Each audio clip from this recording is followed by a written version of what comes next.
and I didn't notice. I hate when that happens. So before mating? No, I'm self-conscious. Stop looking at me. The direction of your... I hate when I stuff it up on the last word and you're like, great, I gotta redo the whole thing. Ouch.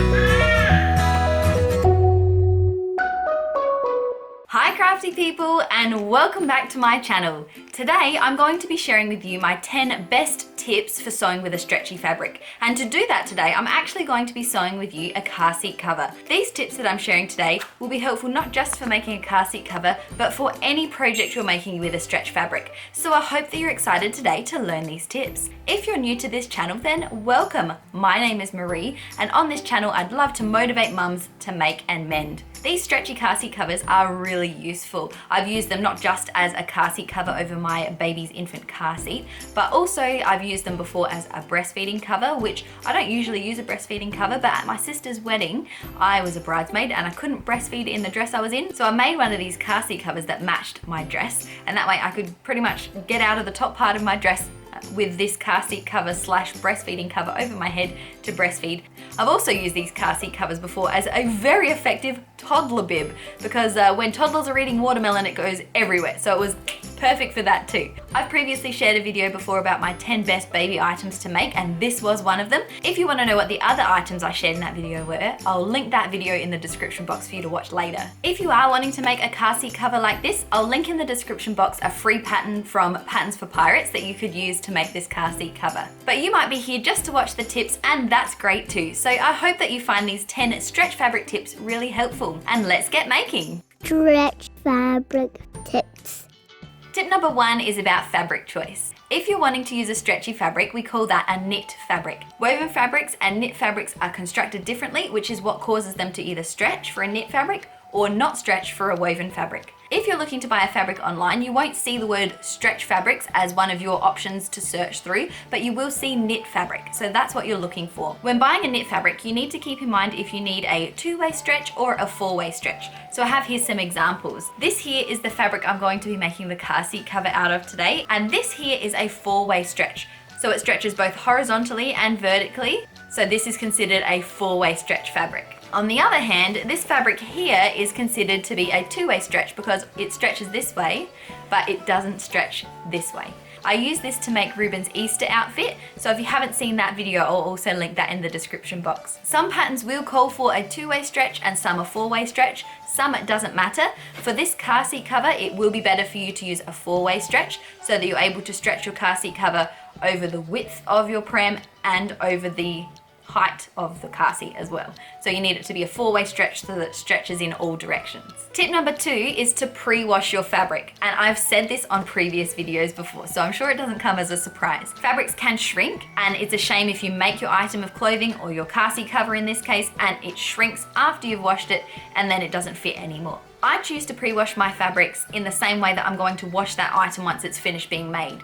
So in this case, the car seat cover that I'm making, I just wash in a standard daily wash, the same as I wash all of our clothes, so that if the fabric were to shrink, it would have already happened in the pre-wash. And now, as I make the car seat cover, it will retain that shape and size no matter how many washes it has. Tip number 3 is about the direction of your stretch. If you're making an item of clothing, you need the stretchiest direction of your fabric to go across the clothing item. And same for our car seat cover today. If your fabric has a stretchier direction, you want that to go across the width of the car seat. When you're cutting out your pattern pieces, you need to make sure that the direction of your stretch is the same on all of the pattern pieces you're cutting. So if you're cutting the front of a shirt with the stretchiest part in the width and then the back of it in the length, it's not going to sit nicely together, and it's also not going to stretch properly as you put it on. But not just for items of clothing, but just in general, it's good to line up your pattern pieces so they're all the same direction. You want to start by where the selvage is, the edge of your fabric, and you're going to line up your pattern pieces so that the grain line of your pattern, if there's one printed on your pattern piece,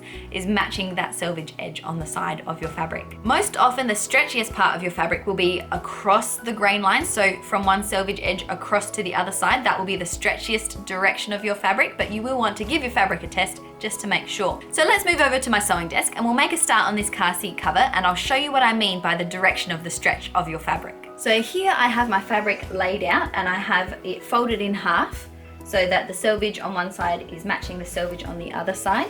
And that's because this pattern is essentially just one shape that you cut out 2 pieces of. So in folding my fabric in half, I can cut out that pattern piece on top of this, and it will make 2 of them back and front. And this pattern is going to be really easy. We're just essentially sewing those 2 pieces together and hemming it, and that's all. So it's going to be a really easy project. So with my selvage matched together, I can see that the direction of my stretch is most stretchy this way. So I'm going to have the width of my car seat cover going in that direction. Now I'm not using the free downloadable Pattern for Pirates pattern that's in the description box. I'm just going to trace the one I've already made. This is the one I made for my sister's wedding, which I cloned from one that I already had. So this is 3rd time around. I'm going to lay this out as my pattern piece and just cut a little bit extra as seam allowance. I've now cut out my pattern pieces using my pattern, or you could have the paper pattern. So I have 2 of the exact same shape, and that's all of the pattern pieces we'll need for this car seat cover. In case you're wondering what fabric I have chosen, this is a cotton spandex, and the previous one, the pink one, was a rayon spandex. 2 nice thin and breathable fabrics, which is important if you're going to be putting them over a car seat. But even if it is a breathable fabric, of course, keep an eye on your baby. You want to be monitoring your baby so that they don't overheat. Now that I have my pattern pieces cut out, we're ready for tip number 4, which is about pinning and clipping your pattern pieces together. I must say that I'm a particularly lazy pinner, and if I don't need to pin something, then I don't do it. Especially with a woven fabric, because a woven fabric not being stretchy, they just kind of sit together nicely and you can usually sew through them without needing to pin it.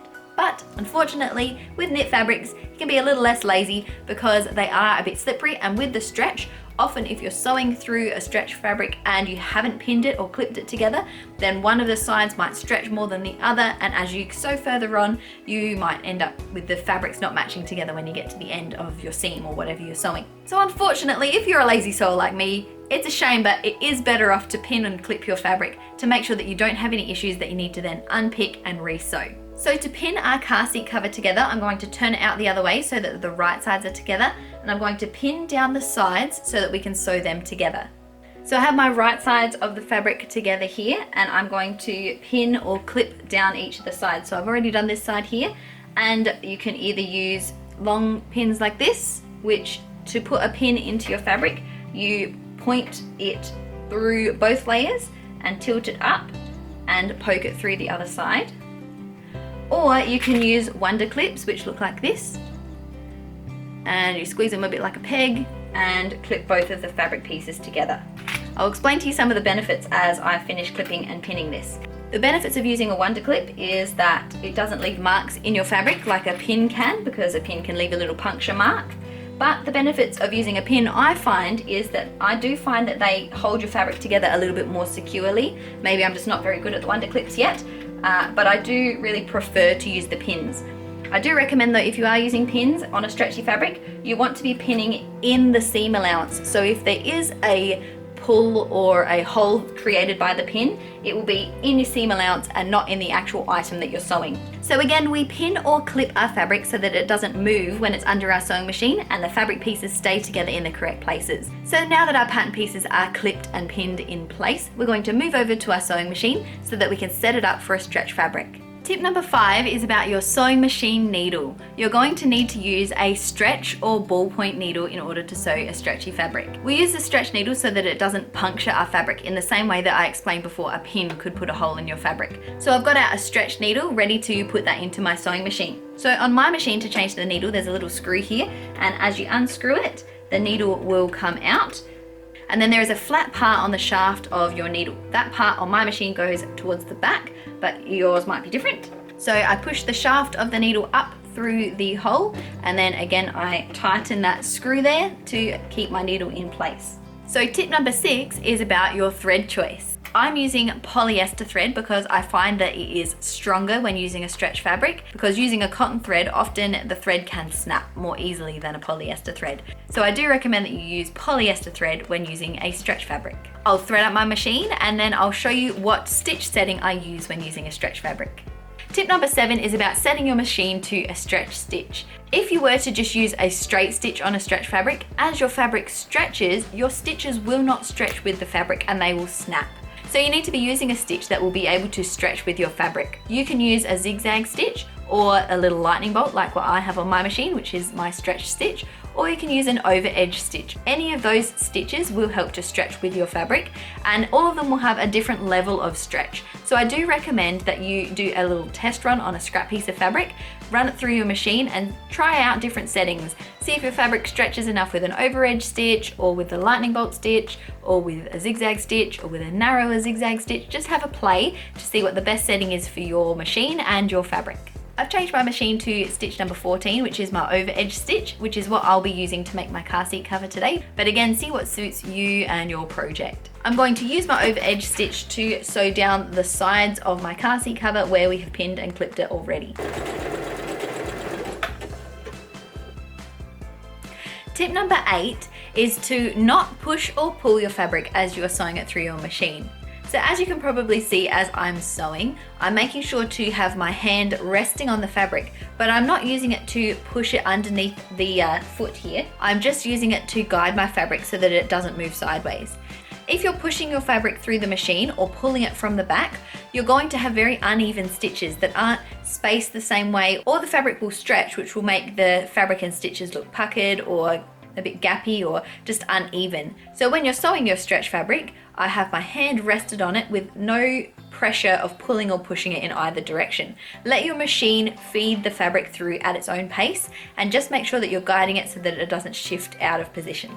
Also, just a bit of a bonus tip. This isn't just for stretch fabrics, but just in general, when you're sewing on a sewing machine, you don't need to be looking exactly where the needle is going. You need to be looking at your fabric. Line your fabric up somewhere along the base plate or against your presser foot edge, somewhere along there, and watch the edge of your fabric compared to where you've lined it up with. Tip number 9 is about finishing your seams. When using a stretchy fabric, you don't need to worry about your fabric fraying like you do with a woven fabric. Fraying means when the fabric is starting to unravel and pull away from itself. And if this happens too much, then it might pull away and your stitches won't hold in place and they'll fall out and your whole thing will fall apart. But with a stretchy fabric, they usually don't fray, so this isn't usually an issue. That means that you probably don't need to finish off the edges of your fabric to avoid fraying like you do with a woven fabric.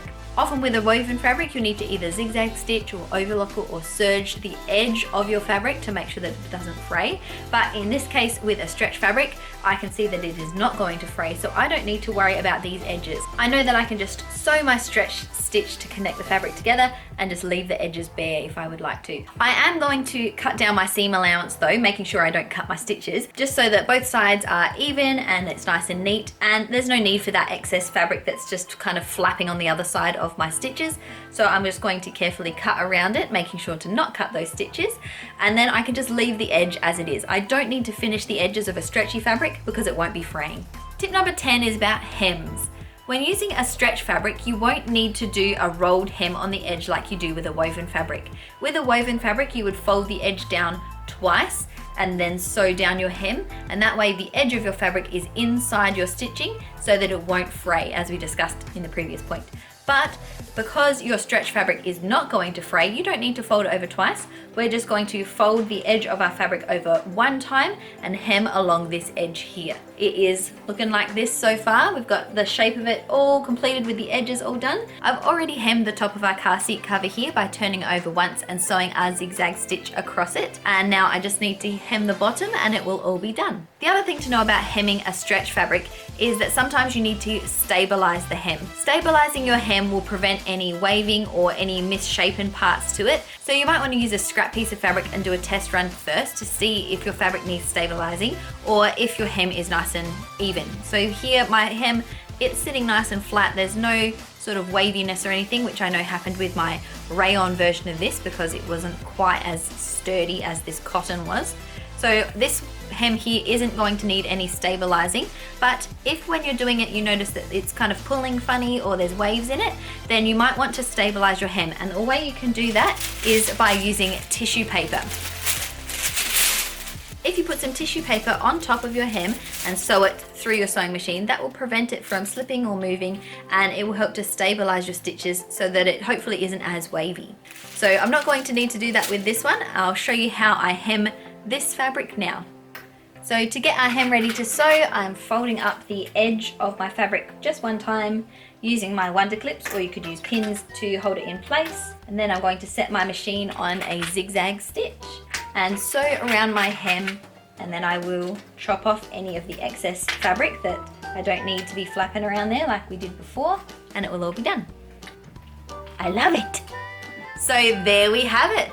We have completed our car seat cover and shared our 10 best sewing tips for sewing with a stretchy fabric. I hope that this was really beginner friendly for you if you are starting to sew with stretch fabrics for the first time. And if you are making a car seat cover, I hope that these tips help you to make a really nice one for yourself or for a gift. This car seat cover is going to replace the really holey one that we've been using with Ruben so far. I'm glad to have a nice new one that I can use with him. And if you do make a car seat cover as well using the tips that I've shared with you today, I'd love for you to tag me in a picture on Instagram at mymum.marie. If you've enjoyed this video and the tips that I've shared, then don't forget to press like down below to let me know that you did enjoy it, and subscribe to come back for future videos.